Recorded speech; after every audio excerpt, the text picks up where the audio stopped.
주님의 평화를 전합니다. 하나님께서 세상을 이처럼 사랑하사 독생자를 주셨습니다. 이는 저를 믿는 자마다 멸망하지 않고 영생을 얻게 하려 하심입니다. 고난주간 넷째 날 목요일, 오늘 예수님이 걸어가신 길을 묵상하며 함께 은혜 나누길 소망합니다. 오늘 말씀 요한복음 13장 4절에서 8절, 12절에서 15절까지 말씀을 제가 받들어 읽겠습니다. 저녁 잡수시던 자리에서 일어나 겉옷을 벗고 수건을 가져다가 허리에 두르시고 이에 대야에 물을 떠서 제자들의 발을 씻으시고 그 두르신 수건으로 닦기를 시작하여 시몬 베드로에게 이르시되 베드로가 이르되 주여 주께서 내 발을 씻으시나이까? 예수께서 대답하여 이르시되 내가 하는 것을 내가 지금은 알지 못하나 이후에는 알리라. 베드로가 이르되 내 발을 절대로 씻지 못하시리이다.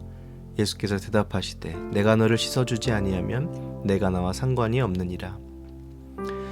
그들의 발을 씻으신 후에 옷을 입으시고 다시 앉아 그들에게 이르시되 내가 너희에게 행한 것을 너희가 아느냐? 너희가 나를 선생이라 또는 주라 하되 너희 말이 옳도다. 내가 그러하다. 내가 주와 또는 선생이 되어 너희 발을 씻었으니 너희도 서로 발을 씻어주는 것이 옳으니라.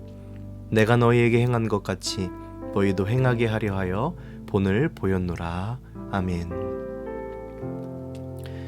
오늘은 고난주간 넷째 날 목요일인데 이 날을 성목요일 혹은 세족목요일이라고도 부릅니다. 어제 수요일엔 베다니에서 침묵과 기도의 시간을 보내신 예수님, 오늘은 또 많은 일들이 있었습니다. 먼저 유월절 식사를 준비하였습니다. 예수님께서 베드로와 요한을 보내며 말씀하십니다. 가서 우리가 함께 먹을 수 있도록 유월절을 준비하라. 그들이 어디에 준비하기를 원하시느냐 물으니 예수님 말씀하시길 시내로 들어가 잘 보아라. 그것에 물 한 동이 지고 가는 사람을 만날 것인데 그를 따라 집으로 가 주인에게 선생님께서 유월절 식사를 할 방이 어디 있느냐고 물어보십니다. 라고 말하라. 그러면 그가 너희에게 넓은 다락방을 보여줄 것이다. 거기서 식사를 준비하여라. 이렇게 말씀하십니다. 제자들이 가보니 정말 모든 것이 예수님 말씀대로였습니다. 예수님의 식탁은 말씀대로 준비됩니다. 예수님은 우리에게도 식탁을 준비해 주시죠. 성찬을 나누는 테이블입니다. 유대인들이 유월절 음식을 나누며 자신들의 구원을 기억했듯이 우리 그리스도인들은 성찬 테이블 위에 담긴 주님의 빵과 포도주를 먹으며 우리를 구원하신 주님을 기억합니다. 옥장은 교수님이 소개하신 유대인들의 유월절 전통을 보면 유대 달력인 니산월 14일부터 시작된다고 합니다.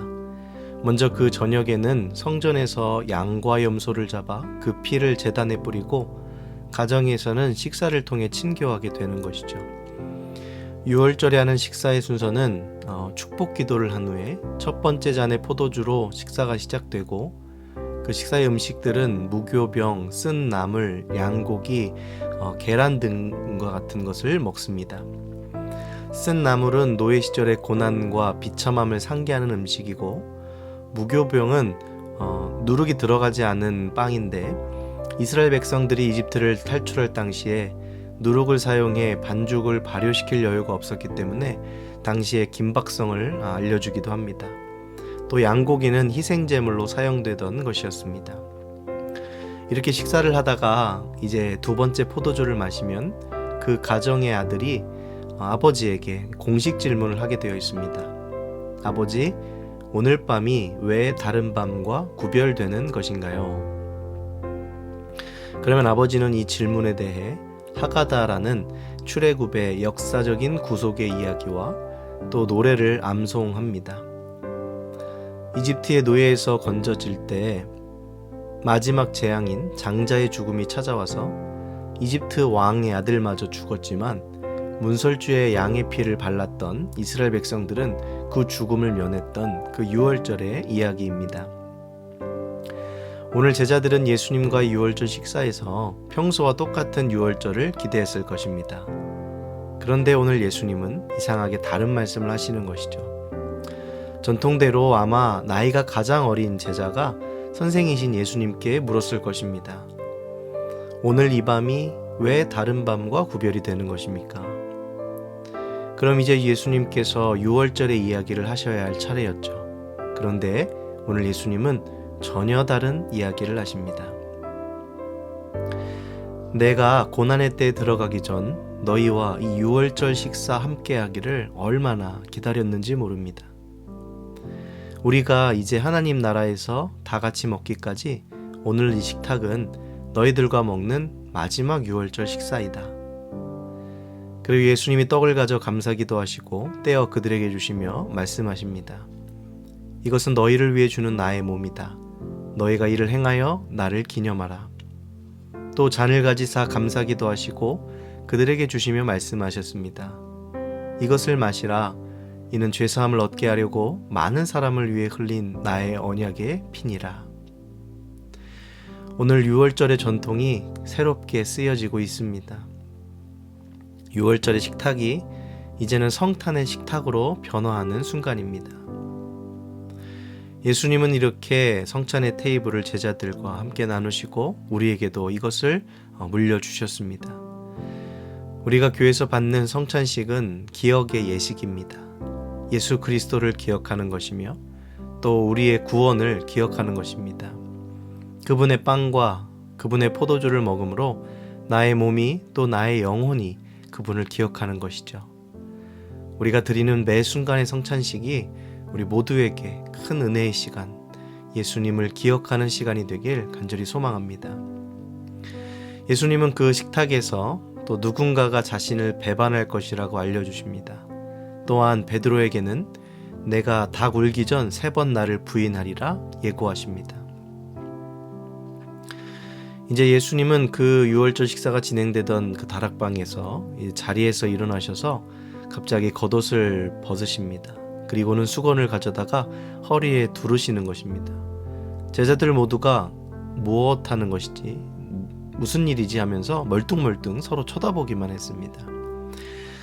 그때 예수님께서 대야의 물을 떠오시더니 제자들의 발을 씻겨 주시는 것입니다. 베드로는 제 발은 주님 씻어주지 못합니다라고 거부합니다. 왜냐하면 발을 씻는다는 것은 종이 주인에게 하는 일이었기 때문입니다. 그러나 예수님 베드로에게 이 일을 하지 않으면 너와 내가 아무 상관없는 사이라고 말씀하시자 그때야 베드로가 순종하죠. 한 명 한 명 모든 제자들의 발을 씻겨주십니다. 제자들은 발 씻겨주시는 예수님의 손길, 그 손길이 발에 닿는 것을 느꼈고 또 그분의 어깨를 보고 또 그분의 고개 숙임을 앉은 자리에서 보았습니다. 도저히 이때는 이해할 수 없는 행위였겠죠. 그러나 먼 훗날 그들이 예수님의 제자로 이제 복음을 전하러 나갈 때 그 예수님의 무릎 꿇은 모습, 예수님의 손길, 예수님의 고개 숙임을 그들은 기억했을 것입니다. 그리고 그 예수님의 섬김처럼 그들도 섬김의 자리로 나아갔던 것이죠. 오늘 예수님이 제자들에게 말씀하셨습니다. 주임이여 선생인 내가 너희의 발을 씻어 주었으니 너희도 서로 남의 발을 씻어 주어야 한다.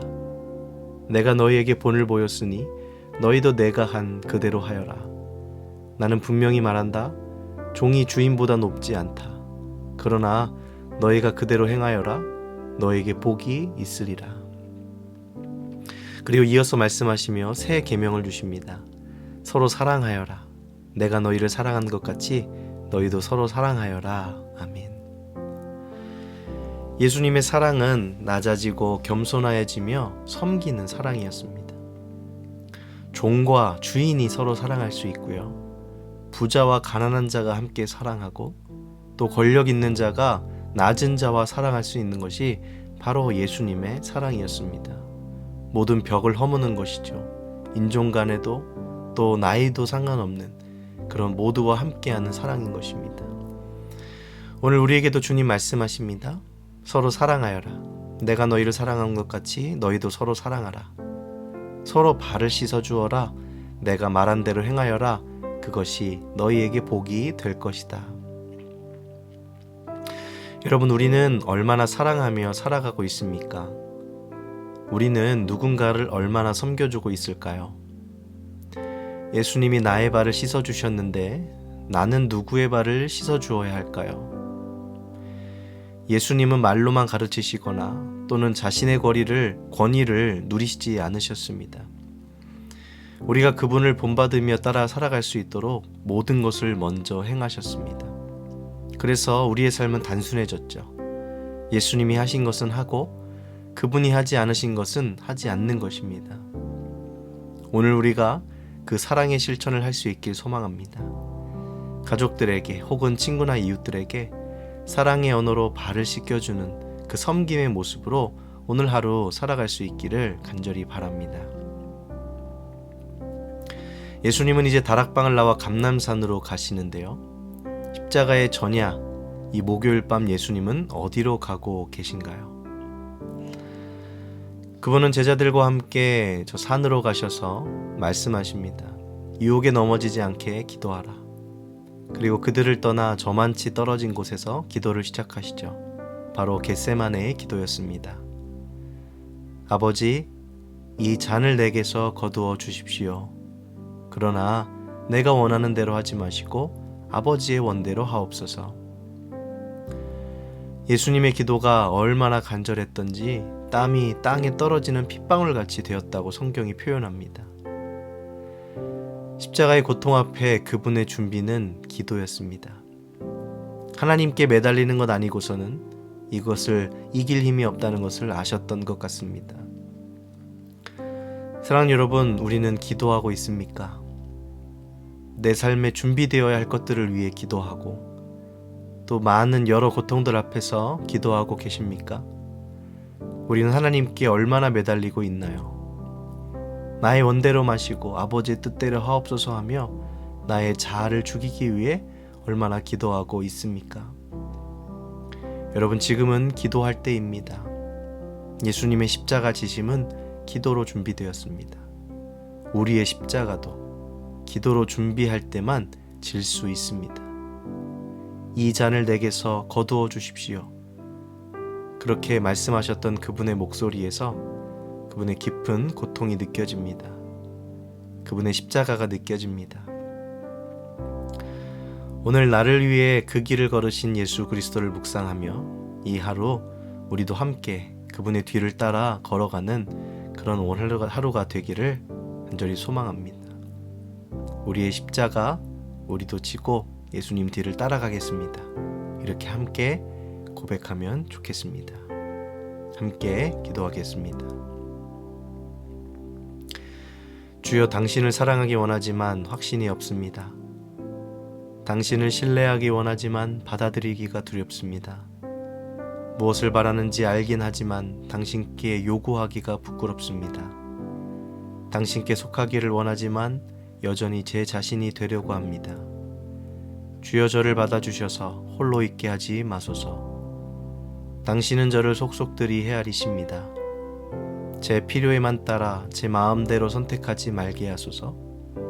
제가 가야 할 길을 가게 하시되 홀로 가게 하지 마소서. 주여, 제게 오소서. 간절히 당신을 원합니다. 저의 어둠을 밝히셔서 제가 현혹되지 않게 하소서. 제가 무엇을 해야 할지 깨닫게 하여 주시고 그리고 그 일을 할 수 있는 힘을 주소서. 주님, 제가 믿사오니 이 저의 믿음 없음을 도와주소서. 예수님의 이름으로 기도합니다. 아멘.